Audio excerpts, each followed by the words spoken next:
This is the new Sirena 78, a 25 meters long-range do-it-all cruiser designed to excel in every aspect and to be an amazing entertainment platform.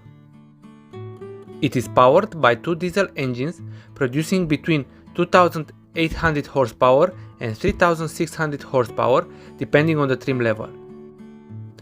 It can reach speeds of up to 25 knots while the cruising speed is set at 16 knots.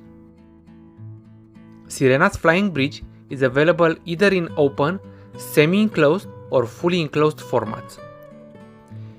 Each of the latter iterations benefits from supersized windows that let in natural light and also allow for excellent views. The centerpiece of the main deck interior will be a massive galley fitted with an enormous island which provides loads of counter space that makes entertaining and cooking very easy. Down below, a full beam amidships master cabin with a private bath and dressing area is dedicated to the owner.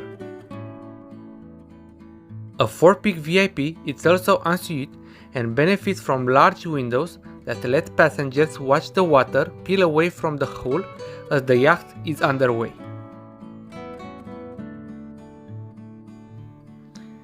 Guys, if you like this new Sirena 78 and if you like the channel, please subscribe and hit the like button. Thanks.